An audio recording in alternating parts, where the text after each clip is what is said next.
How to automate your private practice so it doesn't take over your life. Hi, I'm Dr. Michael Lee, founder here at Private Practice and Mastery. Some of you may have seen me on stages with Success Resources, teaching all about wealth and how to actually create businesses so that you can help more people as well as generate income from it. Because if you won't generate income from your business, you don't have a business. Well, most importantly, if you are struggling to have consistent income, you might as well get a job. But generally, the people that actually are here, that have private practices, you have a passion to build something to help more people, but also to make sure the money that you gain from the business not only can either help yourself, but can be injected back into the business to help even more people. So thank you so much for joining me today. If you're joining today on Facebook, or even on YouTube or Twitter or on Instagram, let me know in the chat, put live in the chat. If you're watching a replay, put replay in the chat. But today's a really interesting topic because I get this question a lot, particularly a lot of the coaching clients that we have around the world that have private practices. They're always thinking, in this day and age, how do you automate things? Because, sometimes I feel like everything's on my shoulders. I'm just holding up the whole practice by myself. One morning I have to put the administration hat on, then I got the customer service hat, then I got a finance hat, then I got the clinician's hat, then I've got human resources hat. I've got all these different hats on. I just wish I could automate some of this just so it frees up some of my time, but most important, my energy, so I can focus on the thing that I'm truly good at. If you're feeling that way, you're in the right place, because essentially clinicians that are starting up, they get overwhelmed because they really have no idea where to start.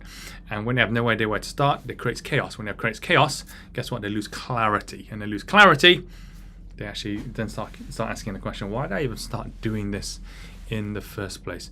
But the truth of the matter is that if you're there'll be a lot of negative things going into your head. There'll be a lot of things that you're thinking, it would have been easier if I just worked with someone. And don't get me wrong, sometimes it is. Because particularly if you have an incredible opportunity with a business owner to look after their practices, that's the next thing to gaining a lot of money with very little responsibility. So if you're in that stage, and or if you're a business owner, you need to look for that person as well, because it's a win-win-win situation. Win for the owner, win for the person who's looking after the practice, and it's a win for the patients as well, because everyone wins. But essentially, you're going to need someone to fill those roles anyway, particularly if you're a business owner and you're a practice owner here. So this is what tends to happen to people who don't have things automated, by the way. It's exactly what I mentioned before in terms of putting all these hats on. We have all these hats on, yeah? You essentially run out of time. You have 168 hours in a week. 168, but the question is, how are you using those 168 hours? Yes, I get it. You're going to have to sleep. You're going to have to eat. You're going to have to work. But ultimately, if it takes over your life, it isn't really the life that's worth living. Because you only should be really in your private practice, not because you have to be in it, because you want to be in it. Because if you're in the have to category, you're in it for the wrong reasons. If you're in it, I have to be in it to generate income. I have to be in it to, prove myself to people that I can do it myself. I mean, they're all the wrong reasons. The reason why I should be in business is to help more people. Yep. But all the income that comes in, yes, there should be a percentage that goes back into the business to help it grow, to help even more people. But also the percentage for yourself, just like it was a salary if you were having a job. But essentially, the things that need to happen here is you have to look at the true intention that's happening inside. And if you don't have the true intention to think, actually, I'm doing this because I want to make the world a better place, maybe this isn't the right thing for you.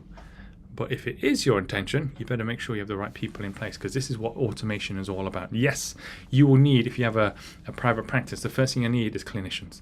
If you do not have clinicians, you're going to be forever, I've got a thumbs up reaction, you're forever going to be having to do all the work, right? And if you're forever doing the work, you then have no time to grow or scale. The second thing is that what you'll need is you will need to have a customer service team. The customer service team, they're going to be looking after the front end and the back end for you. So the front end is the face of the clinic, making sure that people see how welcoming, how loving, then actually gives them at least the environment or where they feel comfortable. If you have that, great, because then it just leads them nicely to see the clinician. And after having your customer service, the third thing is that you need to have omnipresence. This is where it comes marketing, right? You need to automate your marketing. If you cannot automate your marketing, guess who's going to end up doing it? You. but you're going to have to put these in place, because if you are a business owner, the first question I would ask you is this: if you want to completely automate your practice, is this: what is your genius? What are you a genius at? If you're a genius at marketing, focus on marketing. If you're a genius clinician, yeah, be a clinician, but everyone else to run the rest of it behind you. If you're the genius in terms of leadership and team leader, lead the team then. But don't focus on the things that other people can do. If other people can do the social media, let them do it. If other people can do the phone calls, let them do it. If other people can do the administration, let them do it. If other people can do the finance, let them do it. Yes, I get it. You want to be in control. But if you can control everything, you'll never need a team. If you never need a team, you don't have a life. It will consume you. But I hear you. But what about, Michael, artificial intelligence? Well, some of you may have heard of ChatGPT, and now it's on 4.0. 4.0, yes, you need to pay a subscription because it gives you all the latest information and the most latest bots that will help you automate. From our point of view, automation is beautiful. From artificial intelligence, if you want to utilize it, yes, find an artificial intelligence expert. Yes, we have one, but ultimately it's about finding out what are the specific inputs you put into ChatGPT to get the specific outputs that can actually ultimately help you automate your business. So now, yeah, we have bots or artificial intelligence creating our social media. We have it in terms of communicating with customers in terms of when they need to find out their appointments. Yes, it does limit the amount of staff that we need, which is great from a business point of view, but ultimately we still need people, because you can't use artificial intelligence as a clinician. We still need people to deliver the service. But this is why it's so important to make sure you have the right type of vehicle in the right place. If you just put artificial intelligence in everything, in finance and everything, it may not work. And I would say that I don't think it's there yet either for finance, but I think it is in terms of like general communication. Yeah, it's good. I think it's there, and I think it works. So if you need more information on that, of course, you need to look for the experts, particularly, but we've been using it for helping practices utilize artificial intelligence. And if that's something you're looking to do, let me know. If you have questions about artificial intelligence, let me know, because this is definitely a new thing in today's day and age, but it's also going to be the big thing that's going to take over. Yes, we are I call it in its infancy. It's in the very beginning stages.